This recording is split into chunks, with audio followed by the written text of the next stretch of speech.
మాట ఇచ్చాడు, పనిచేసి చూపించాడు.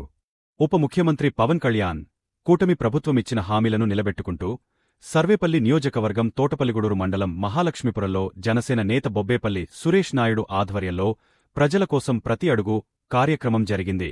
పవన్ కళ్యాణ్ గారి నాయకత్వంలో పంచాయతీరాజ్ శాఖ దేశంలోనే నెంబర్ 1 స్థానానికి చేరిందని, ఒకేసారి 13,326 గ్రామసభల నిర్వహణ, 53,382 గ్రామ అభివృద్ధి పనులకు శ్రీకారం, 8,571 కిలోమీటర్ల కొత్త గ్రామీణ రోడ్ల నిర్మాణం, 4,000 కిలోమీటర్ల సీసీ రోడ్ల పూర్తి, 25,000 మినీ గోకులాలు, 157 కమ్యూనిటీ గోకులాల ఏర్పాటు జరిగిందని, ఈ ఘన విజయాలను పవన్ కళ్యాణ్ గారి అభివృద్ధి కార్యక్రమాలను కరపత్రాల ద్వారా ప్రతి గడపకు చేరవేస్తున్నాం అని బొబ్బేపల్లి సురేష్ నాయుడు వ్యక్తం చేశారు. అందరికీ నమస్కారం.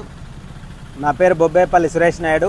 సర్వేపల్లి నియోజకవర్గ జనసేన పార్టీ జన సైనికుడిగా ఏదైతే మా అధినేత పవన్ కళ్యాణ్ గారు ప్రజల దీవెనలతో కూటమి ప్రభుత్వం ఏర్పడి ఈ 2 సంవత్సరాల కాలంలో ఈ రాష్ట్రంలో ఆయన చేసినటువంటి అనేక అభివృద్ధి కార్యక్రమాలు, అందులో భాగంగా సర్వేపల్లి నియోజకవర్గంలోని తోటపల్లిగూడూరు మండలంలో మహాలక్ష్మీపురం నందు ప్రతి గడపకు వెళ్ళి కూటమి ప్రభుత్వం ఈ 2 సంవత్సరాల కాలంలో చేసిన అభివృద్ధి పనులకు సంబంధించి కరపత్రం రూపంలో వాళ్ళకి ఇచ్చి వాళ్ళతో పాటు 10 మందికి తెలియజేసే విధంగా ఈ యొక్క కార్యక్రమాన్ని నిర్వహించడం జరిగింది.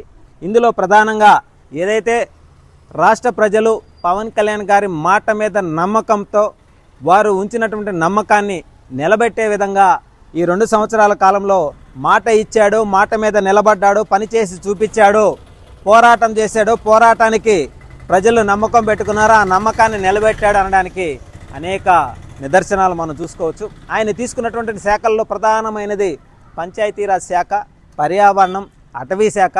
ఇలా ఆయన తీసుకున్న ప్రతి శాఖలో కూడా క్షుణ్ణంగా పరిశీలించి రాష్ట్రంలో మనం ఏం చేస్తే రాష్ట్ర ప్రజలు సుభిక్షంగా రాష్ట్రం బాగుంటుంది అనేటువంటి ఆలోచనతో అనేక రకాల అభివృద్ధి కార్యక్రమాలు చేయడం జరిగింది. అందులో ఒకే రోజు 13,326 గ్రామ సభలు పెట్టి చరిత్ర సృష్టించినటువంటి వ్యక్తి పవన్ కళ్యాణ్ గారు, ఆయన శాఖలు. అదేవిధంగా 53,382 గ్రామ అభివృద్ధి పనులకు శ్రీకారం చుట్టడం జరిగింది ఈ 2 సంవత్సరాల కాలంలో. 8,571 కిలోమీటర్లు కొత్త గ్రామీణ రోడ్ల నిర్మాణం, అదేవిధంగా 4,000 కిలోమీటర్లు పీపీ రోడ్లు, 25,000 మినీ గోకులాలు ఏర్పాటు, 58 కిలోమీటర్లు మ్యాజిక్ డ్రైన్స్. ఇప్పుడు మనం చూస్తే గత ప్రభుత్వంలో పంచాయతీల్లో డ్రైన్లు కట్టి నీళ్లు పోక ఎక్కడికక్కడ చెత్త చెదారం ఉండిపోయి ఆ దోమల వల్ల అనేక అంటురోగాలు వచ్చి ప్రజలు ఇబ్బందులు పడేటువంటి పరిస్థితి. కొత్త టెక్నాలజీతో ఈ యొక్క మ్యాజిక్ డ్రైన్ల వల్ల ఎక్కడా కూడా దోమలు నిలబడకుండా, చెత్త నిలబడకుండా, నీళ్లు నిలబడకుండా భూగర్భంలోకి వెళ్ళిపోయి రాబోయే రోజుల్లో భూగర్భ జలాలు ఇబ్బంది లేకుండా ఉండడం కోసం ప్రతి నీటి చుక్క కూడా భూమిలోకి వెళ్ళిపోయే విధంగా ఈ యొక్క మ్యాజిక్ డ్రైన్లను డిజైన్ చేయడం జరిగింది. అదేవిధంగా 157 కమ్యూనిటీ గోకులాల నిర్మాణం.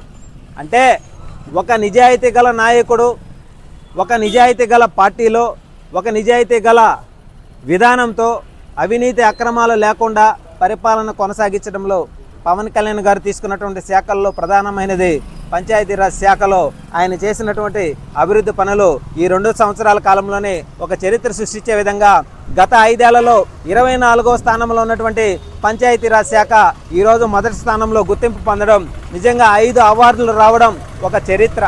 రాష్ట్ర ప్రజలు ఏదైతే పవన్ కళ్యాణ్ గారి మీద నమ్మకం పెట్టుకున్నారో అదే నమ్మకంతో యువతందరిని కూడా ఒకే వేదిక పైన నిలబెట్టే విధంగా, యువతను రాజకీయాల్లోకి తీసుకొచ్చే విధంగా, గ్రామాలలో అభివృద్ధి కోసం ఆయన చేసిన పోరాటంలో ఆ ప్రతిఫలాన్ని ఈ 2 సంవత్సరాల కాలంలోనే ప్రజలకి నిలబెట్టే విధంగా చూపించడం జరిగింది. ఇదే విధంగా రాబోయే రోజుల్లో కూడా ఆయన రాష్ట్రాన్ని అన్ని విధాలు అభివృద్ధి చేసేదానికి ఆయన వంతు ఆయన కృషి చేస్తున్నాడు. కాబట్టి రాష్ట్ర ప్రజలందరూ కూడా మీరు పెట్టుకున్న నమ్మకానికి నిలబెట్టినందుకు గాను మీరందరూ కూడా పవన్ కళ్యాణ్ గారి వెంట నడవండి. మేమందరం కూడా పిలుపునిస్తున్నాం. కుల మత వర్గ భేదాలు లేకుండా అందరం కూడా కలిసికట్టుగా గ్రామాల అభివృద్ధి, జిల్లాల అభివృద్ధి, రాష్ట్ర అభివృద్ధి, దేశ అభివృద్ధి మన బాధ్యత. కాబట్టి కూటమి ప్రభుత్వం ఎప్పుడూ కూడా ఈ రాష్ట్ర అభివృద్ధి కోసం పనిచేస్తుందని చెప్పి మనస్ఫూర్తిగా తెలియజేస్తూ ప్రతి గ్రామంలో కూడా ఏదైతే ఈ 2 సంవత్సరాల కాలంలో జరిగినటువంటి అభివృద్ధికి సంబంధించి ప్రతి గడపకి కరపత్రాన్ని చేరవేసి పవన్ కళ్యాణ్ గారు తీసుకున్న శాఖలో చేసిన అభివృద్ధి పనులన్నీ కూడా ప్రజలకు తెలియజేసేదానికి మా వంతు మేము కృషి చేస్తామని చెప్పి మనస్ఫూర్తిగా తెలియజేస్తా ఉన్నాం. ఈరోజు జై భీమ్, జై ఆంధ్ర, జై జనసేన, జై పవన్ కళ్యాణ్.